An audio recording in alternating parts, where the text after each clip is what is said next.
Welcome in, everybody, to another episode of 410 Sports Talk. I'm Glenn Martin. I'm here with James Haskell. In this episode, we're going to discuss the top late-round draft picks in the history of your Baltimore Ravens. So what qualifies you as a late-round pick is 5th, 6th, or 7th round only. So no 4th. We consider that middle of the round or middle of the draft. So we're only going to concentrate on the guys picked 5th round or later and rank them in order of our top 5 in the history, in the young history of the Baltimore Ravens. So, Jimmy, I'm going to go to you first. Let me get your top 5. All right, first of all, before I get into my top 5, I just want to say, this is my top 5. All you guys that don't like it, deal with it, okay? My top 5.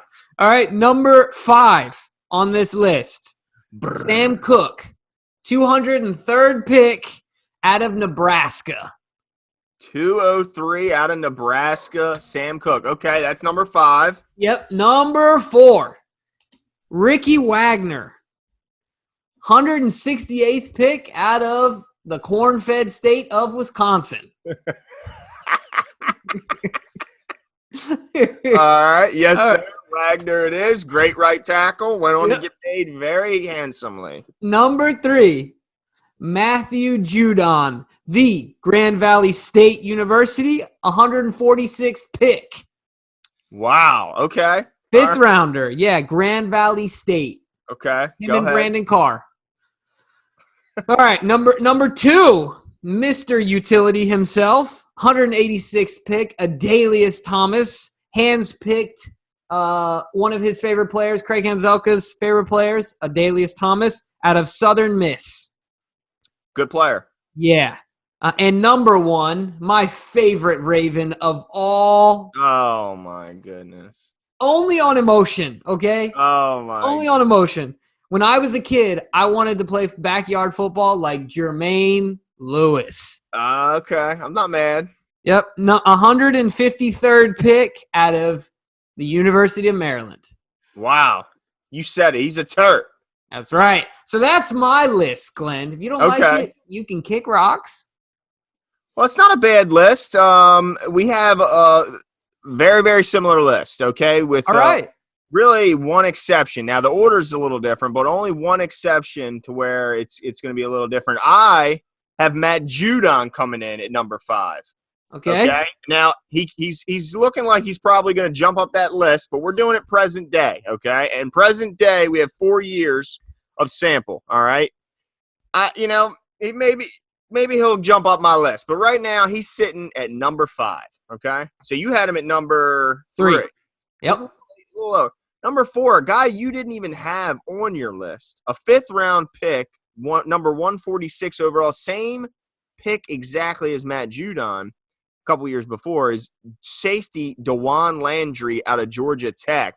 I think you're sleeping on my boy DeJuan, okay? I think you're sleeping on him. We're going to talk about him in a second. 3rd, I have your guy, your number 1, Jermaine Lewis. Big fan of his. Huge fan of his. But I think you were a little disrespectful with my number 2 guy, and that's Mr. Sam Cook. We're talking longevity. We're talking consistent. We're going to get into that in a second. But number 1, I got to agree. To me, it's the ultimate utility guy. It's maybe this is a little of emotion too, but I loved when Adalius Thomas was on our team. He was the most versatile big guy I've ever seen. I mean, this guy could do it all at a very large size. So I got to go with Adalius as my number 1. Yeah, he was like Ray Lewis and Jarrett Johnson had a baby. Yeah, but then that baby could run really, really fast because he was a gunner on our punt coverage. That's insane. And what was he, 260? Yeah. 265? I mean, dude, he didn't even need a helmet. His forehead was a battering ram. It was, yes. He was a big, fast, athletic guy, and it was a sad day when he left Baltimore. But yeah, he's number 1 to me. But let's get back to my number 2 guy because I got a problem. All right, what's your problem? I mean, Mr. Sam Cook. What else does the guy got to do? Yeah, he's a punter. I'll give you that. But I mean, he's been on the team since he was drafted in 2006. What year is it? It's 2020. That's a long, long time to be kicking at a high, very, very high level. This guy, he doesn't have enough Pro Bowls, in my opinion. I think the guy deserves a little bit more accolades than he gets, but of course they only name the one guy. I think he's got a first team All Pro under his belt, and you put him at, would you put him at 5? What? I thought it was a nod just to put him on the list. Goodness gracious, he's a punter. I mean, I get it. The longevity is true. The fact that he's been a Raven and all his success has come as a Raven, which we're only really referring to success as a Raven, right? Yes. Because we could have altered our list if we didn't. But to me, he's only on the field for so many plays. He is, but this guy, let me tell you, this guy's an athlete. You see him on these trick plays that John likes to draw up with Jared Rossberg. This guy, he can throw the ball. Okay, he's probably got the 3rd, 4th best arm on our team every year. And I don't know. I like the guy. We saw him take off. He's got a little bit of wheels. He's the best softball player on the team, and there's no doubt about that. We see that at the charity softball event. Yeah. So, to me, little disrespectful to Mr. Sam Cook in your list. But how do you leave off Dewan Landry? For Ricky Wagner? Yeah, I think to me the big thing, and you sold me on this. Ricky Wagner went on to be the highest paid right tackle, and in that time that he was a Raven, I'm pretty sure the year before he left, he made the Pro Bowl. How many years did he play? Pull him up. Because let me tell you what Dewan did. Because Dewan played here for 5 years, okay?